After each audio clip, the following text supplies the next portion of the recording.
What was it like returning to Power Rangers for Operation Overdrive? What was it like working on Operation Overdrive and Power Rangers? Mm-hmm. It was cool. It was, I mean, it was, what, 13 years later. You know, they had their 15th anniversary, and they asked if I'd come back or whatever, and I wasn't sure if I wanted to. But Koichi Sakamoto is a good friend of mine, and I actually asked the fans, you know, on our forums, I was like, what would you guys think if I returned? And most of them were like, that'd be awesome. And so I thought, oh, maybe I should do it, you know, whatever.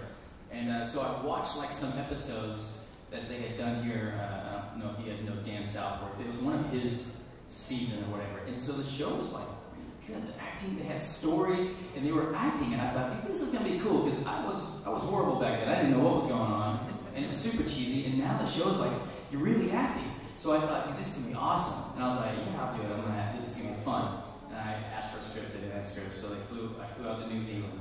And I got 2 scripts, and I was excited to start reading it. You know, I started reading it, and I don't show up until the very end of the first episode. But as I was reading that first episode, I was like, this feels a lot like when I was on the show. Very, you know, like I don't want to say cheesy, but it was very much a kid's show. And, you know, sure enough, it was. And I mean, I'm saying more phenomenal. And so, I mean, what do I expect, really? But I was able to kind of make it a little different, and they didn't mind me changing dialogue and stuff like that. But I did have fun. Sir? Did you get to stand up? Okay, I'll ask it. Which voice did you hate doing? Which characters did you hate voicing? Well, I shouldn't tell you which ones. I think these companies might be like, well, then we're not going to hire you anymore.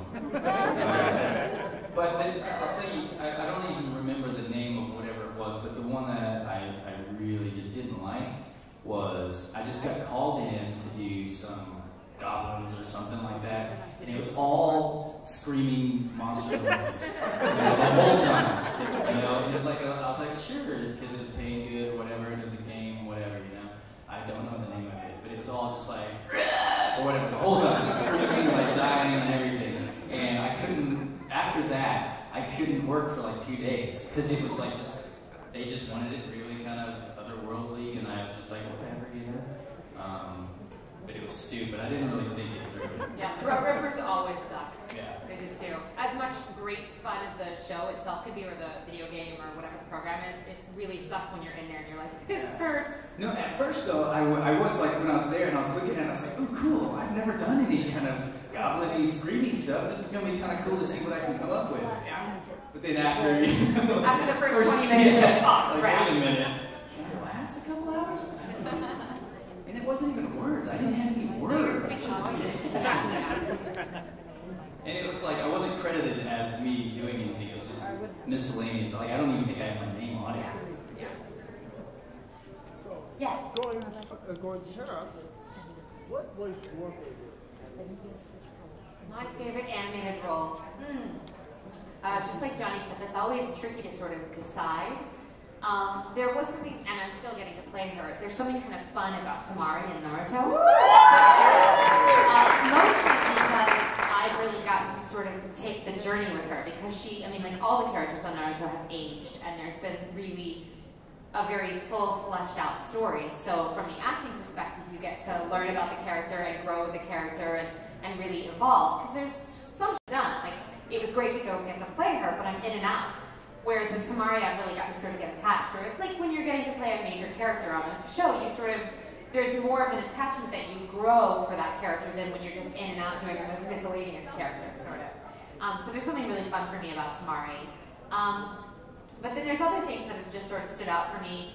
Like, my very first sort of major role was on Rave Master. I played Reina.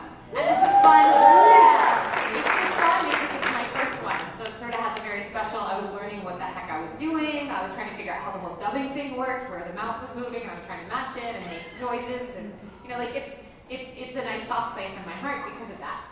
So, yeah. Yes, sir. So I mean, this is for like everyone you can hear. In addition to just the dubbing, I know y'all do a lot of Westlaw Freelay stuff.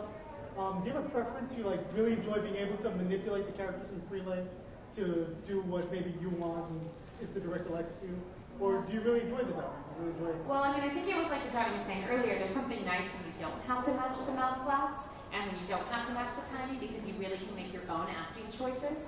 And when you are matching something, whether it's from Japan or Korea or wherever the original was done, they've already created a whole arc to that story and what's going to happen emotionally to that character.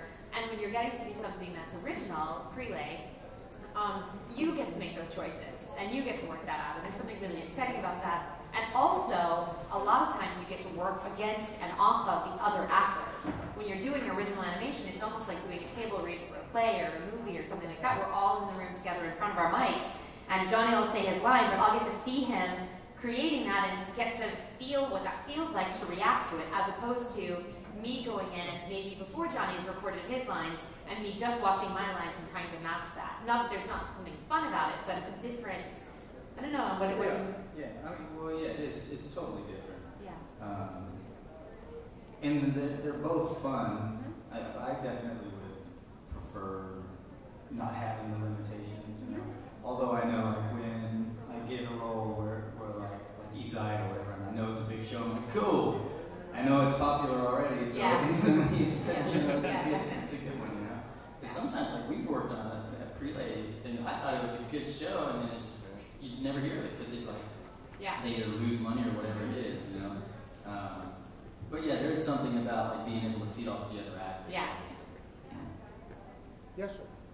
It's kind of a question for both of you guys. What do you guys think your worst mess up was when you were in voice acting? Our worst mess up? Yeah. Mess up? Like you're trying to voice something. Like I know last time someone was like they burped during it when they're trying to yell really loud. What was like about you guys? Well, I bit myself. That sucks. I forget what Lana was saying. I think it was in Monster, and the character's drunk at the time. She was drunk most of it. I played Ava, and she was drunk most of the series. And so I was already trying to sort of learn what I was doing to do the line, and I totally like bit a hole in my cheek. And so in the middle of the line, I was like, oh! the rest of my session, I was like, are you leaving? I took a chunk out of my lip. That sucked. That sucks whenever you bite your cheek and then you always end up biting it again. Oh, God. I haven't bit myself though. Yeah. I was so excited that I bit myself. I don't know what my I mean, it happens all the time where I screw up. So, but something that like there would be a gurgly noise over something, like maybe even like in a stream or right at us during a stream or something where it's like, oh, I gotta redo it because I gurgled somehow as I was doing it, and there was a noise in my nose. Does it make sense? I get a lot of noise from my nose. Do you? Like a lot of. Yeah, I do too, I guess. I mean, I don't know if it's my nose or somehow, what. because there's air that's going up through your sinus cavities while you're exhaling, and depending on how it comes onto the mic, sometimes they get sort of nose noise. You become very aware of your bodily noises. You do. When you're in the booth. But you get good at controlling them most of the time, you know. One embarrassing one for me was I was working on Wolfsbane, and I didn't eat breakfast, you know, my stomach was like already like wanting to growl, but I was like fighting it off with water, you know, in between. And this is glad that works for you. That never works for me. It doesn't work? I know. It does work for me, I wish like it did. pretty good, you know, like I can go boom and it like shuts up or whatever. But this one moment, instead of like it was like quiet, right? And usually, you know, obviously you like flip your papers or something to cover for it, but you can't in there. And it was all quiet, and instead of my stomach going, it was like, it sounded like I squeezed out a fart. And I was like, and my first thought was like, how the hell did my stomach make that noise? You know? But I could feel like Mary and looking at me, you know, like, and they're like this, and like, I swear that wasn't a fart, that's my stomach, and they're like, my stomach makes all those high-pitched squeaky noises, so it's like, it's so weird. You hear things that you just don't, you're like, wait, what? Really? I know. Really body really, you gotta do that right now. Yes, welcome to the world of War Baruch and